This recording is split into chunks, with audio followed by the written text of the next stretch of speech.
दक्षिण आफ्रिकेत जोहान्सबर्ग इथल्या G20 शिखर परिषदेचा आज समारोप झाला।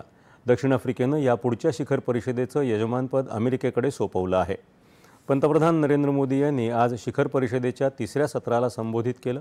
सर्वांसाठी निष्पक्ष आणि न्याय्य भविष्य या मुद्द्यावरच्या सत्रात जागतिक कल्याणासाठी भारताचा संदेश आणि वचनबद्धता त्यांनी स्पष्ट केली। महत्त्वपूर्ण तंत्रज्ञानाला प्रोत्साहन देण्याच्या पद्धतीत मूलभूत बदल करण्याचं त्यांनी आवाहन केलं। तंत्रज्ञानाचा वापर वित्त केंद्रित ऐवजी मानव केंद्रित, राष्ट्रीय ऐवजी जागतिक तसंच मुक्त स्रोतांवर आधारित असण्याची गरज त्यांनी अधोरेखित केली। भारताची तंत्रज्ञान परिसंस्थाही याच दृष्टिकोनांवर आधारित असल्याचं त्यांनी नमूद केलं। भारतानं फेब्रुवारी 2026 मध्ये सर्वजन हिताय सर्वजन सुखाय या संकल्पनेसह कृत्रिम बुद्धिमत्तेवर शिखर परिषद आयोजित केली आहे। त्यामध्ये सर्व G20 देशांना सहभागी होण्याचं आमंत्रण त्यांनी दिलं।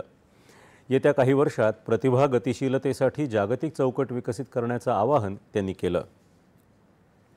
पंतप्रधान नरेंद्र मोदी हे आज दक्षिण आफ्रिकेत जोहान्सबर्ग इथं झालेल्या IBSA नेत्यांच्या बैठकीत सहभागी झाले होते। IBSA म्हणजेच भारत, ब्राझील आणि दक्षिण आफ्रिका हा केवळ 3 देशांचा समूह नाही, तर 3 खंड, 3 प्रमुख लोकशाही राष्ट्र आणि 3 प्रमुख अर्थव्यवस्थांना जोडणारं महत्त्वाचं व्यासपीठ आहे, असं पंतप्रधान म्हणाले।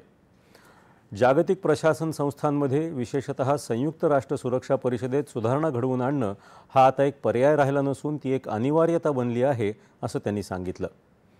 दहशतवादाविरुद्ध लढताना दुहेरी निकषांना जागा नसावी याचा त्यांनी पुनरुच्चार केला।